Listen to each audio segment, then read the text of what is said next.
আজ হচ্ছে শনিবার, তো শনিবার আমরা নিরামিষ খাই। তো এটা দেখো রাতের বেলার রান্না। আমি দোকানে মানে আমি টেলারিংয়ের কাজ শিখি। তো যাই হোক, দোকান থেকে এসে এই যে এখন রান্না বসিয়ে দিলাম। শুধু ভাতই করব, আলু সেদ্ধ ভাত। তো দেখো আলুটা কাটছি, ভাতটা বসিয়েও দিয়েছি। তো আলুটা মানে ছুলে তারপরে মানে খোসাটা ছাড়িয়ে তারপরে হচ্ছে ওই ধুয়ে আলুটা সেদ্ধ দিয়ে দেবো। তো দেখো আলুটা এখন কেটে নিচ্ছি, দুটো আলুই দেব।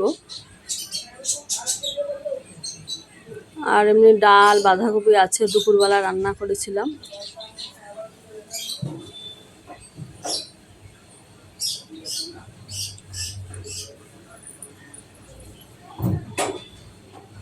তো ভিডিওটা হয়তো রবিবারে পোস্ট হবে, আমি শনিবার রাতের বেলায় এই ভিডিওটা করছি।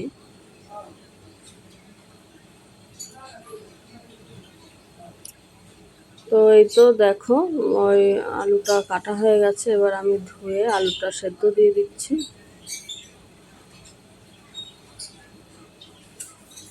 পেঁয়াজ ছাড়া আলু সেদ্ধ মাখা হবে। আর এদিকে দুপুরে দেখো ডাল রান্না করেছিলাম, তো সেটা একটু গরম করে নিই। ডালটা একটু বেলা করে রান্না করেছি তো, আর এখন তো একটু বৃষ্টি বৃষ্টি, তো ডাল ফাল এত নষ্ট হয়নি, অন্যদিন নষ্ট হয়ে যায়। তাও আজকে বেলা করে রান্না করেছি। তো আর দেখো বাঁধাকপিটা রান্না করেছি, তো সেটাই একটু দেখিয়ে দিলাম।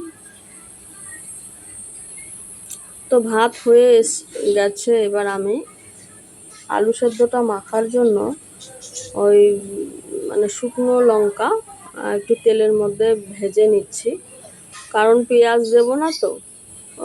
তো একটু ঝাল ঝাল করেই মাখবো, কারণ ঘরে সব অসুস্থ, ছেলে বাবা সব জ্বর। ছেলেটার কদিন আগে জ্বর হয়ে গেল, আবার জ্বর এসছে, জানি না কেন।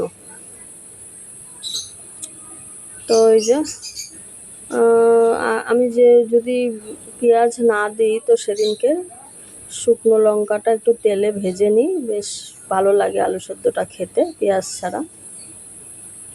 তো এই দেখো ভাতটা মানে ভাতের থেকে আলু বের করে নিয়ে এই যে একটু কাঁচা লঙ্কাও দিলাম, কারণ দুটো লঙ্কা দিলে তেমন একটা ঝাল হবে না, ওই জন্য আরেকটা কাঁচা লঙ্কাও কেটে দিয়েছি।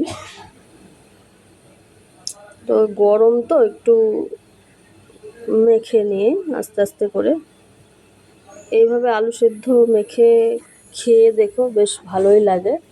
আমার তো ভীষণ ভালো লাগে। তো শনিবার সোমবারে দুটো দিনই আমরা নিরামিষ খাই। তো যদি আলু সেদ্ধ দিই, তো এইভাবে আলু সেদ্ধটা মাখি, দেখে একটু জিভে জল চলে আসছে, তাই কি না বলো? তো আমার ভিডিওটা অবশ্যই একটু দেখো সবাই।